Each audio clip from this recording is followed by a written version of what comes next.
தமிழ்நாட்டில் மட்டும் 155 பேர் நம்ம தேர்வு செய்யப்பட்டிருக்காங்க. அதுல நம்முடைய தமிழக இளைஞர்கள் 81 பேர் நான் முதல்வர் திட்டத்தில் பயிற்சி பெற்று 87 மாணவர்கள் எதிராக ஐஏஎஸ் அதிகாரி ஆகிருக்காங்க. எவ்வளவு மகிழ்ச்சியான விஷயம் பாருங்க. அவங்களாம் நாளைக்கு இவங்க போயிடுவாங்க. இங்க இருக்கிற ஐஏஎஸ் இன்னைக்கு இவங்க ஒரு 2 வருஷம் 3 வருஷமோ இங்க இருந்துட்டு அப்புறம் செக்ரட்டரியா போயிடுவாங்க, சீஃப் செக்ரட்டரியா போயிடலாம், ஹோம் செக்ரட்டரியா போயிடலாம். அதுக்கான ஏஜ் அவங்களுக்கு இருக்கு, அதுக்கு அனுபவம் பக்குவமும் இருக்கு. அவங்க போயிடுவாங்க. அடுத்து வரக்கூடிய நம்ம பிள்ளைகள் 155 பேர்ல யார் வருவாங்கன்னு தெரியாது. அது நமக்கு ஒரு மகிழ்ச்சி தான். நம்ம தமிழச்சி பிள்ளைங்க படிச்சு இன்னைக்கு அந்த அளவுக்கு ஆயிருக்குன்னா அது மாண்புமிகு தமிழக முதல்வர் அண்ணன் தளபதி அவர்கள் கல்வித்துறைக்கு கொடுத்த முன்னுரிமையின் காரணமாகத்தான் இந்த மாணவ செல்வங்கள்லாம் இன்னைக்கு பேர் வந்திருக்கு. ஆக இன்றைய தினம் அரசு பள்ளி கட்டமைப்பு கட்டுவதற்கு பார்த்தீங்கன்னா 1000 கோடி ஒதுக்கி ஏறக்குறைய 15000 ஸ்மார்ட் வகுப்பறைகள் அதுக்கு தனியாக 300 கோடி ஒதுக்கப்பட்டு ஸ்மார்ட் கிளாஸ் அங்கே பார்த்தீங்கன்னா படிக்கிற போகிறது இப்போ டிஜிட்டல் பால்வாடி திறந்து வச்சிருக்காங்க. அங்கே ஒன்று டிஜிட்டல் வச்சுருக்காங்க, அதுக்கு ஆசிரியர் வச்சுருக்காங்க.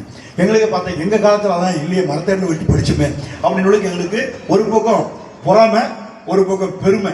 நம்ம தமிழக முதல்வர்கள் தமிழக மாணவ செல்வங்கள்லாம் கல்வி கேள்வியில் சிறந்து விளங்க வேண்டும் என்பதற்காக இந்த அளவுக்கு பண்ணியிருக்காங்க. அதே மாதிரி பார்த்தீங்கன்னா மாணவ செல்வங்களுக்கு ஒரு சர்வே பண்ணுறாங்க. படிக்கும்போது பார்த்தீங்கன்னா 1லேருந்து 5 வரைக்கும் படிக்கக்கூடிய ஆரம்ப கல்வி மாணவ செல்வங்கள் ஏறக்குறைய 32,450 பள்ளிக்கூடம் தமிழகம் முழுவதும். அந்த 32,400 படிக்கக்கூடிய பிள்ளைகள் 18 லட்சம் பிள்ளைகள். இந்த 18 லட்சம் பிள்ளைகளில் வெறும் பார்த்தீங்கன்னா வெறும் 65% மாணவர் தான் பிள்ளைகள் தான் பார்த்தீங்கன்னாக்கா பள்ளிக்கூடத்துக்கு காலையில் வருதுங்க. மாலையில் பார்த்தாக்கா 90-95% வருது. அப்போ ஏன்னு சொல்லி கேள்விக்குறிக்கப்பட்டு மாண்புமிகு தமிழக முதல்வர்களுக்கு ஆய்வு செய்ய விடுறாரு. திட்டக்குழு அமைச்சு ஆய்வு செய்ய விட்டாக்கா காலையில் 65% வர பசங்க அவனோட சேர்ந்து மாலையில் வந்து 90-95% வரான். அப்போ இந்த 35% ஏன் ஆப்சென்ட் ஆகிறான்னு கேட்குறப்போ ஒவ்வொருத்தரையும் விசாரிக்கிறப்போ தமிழகம் முழுவதும் இருக்கிற ஒவ்வொரு மாணவ செல்வங்களை ரேண்டமாக விசாரிக்கிறப்போ என்ன சொல்கிறான்னா, எங்கள் அம்மா கூலி வேலைக்கு போயிடுது, 100 நாள் வேலைக்கு போயிடுது, எங்கள் அப்பா கூலி வேலைக்கு போயிடுது, காலையில் எங்களுக்கு உணவு இல்லை, அதனால் நான் பள்ளிக்கு வரல. அப்போ மத்தியானம் மட்டும் வரியாடா, மதியானம் ஸ்கூலில் மதிய உணவு தராங்க இல்லையா, அதை சாப்பிட்டு நான் பண்ணுறேன். உடனே யோசித்தேன், தாயுள்ளம் கொண்ட தமிழக முதல்வர் என்ன பண்ணுறாருன்னா காலை உணவு திட்டத்தை அறிமுகப்படுத்தி 18 லட்சம் பிள்ளைகளுக்கும் காலை உணவு திட்டத்தை திங்கள் செவ்வாய் புதன் வியாழன் வெள்ளிக்கு அறிமுகப்படுத்த பெருமை நம் தமிழக முதல்வர். இந்தியாவில் எந்த மாநிலத்திலையும் ஏறக்குறைய பார்த்தீங்கன்னா அந்த 600 கோடி அதுக்கு மட்டும் செலவு.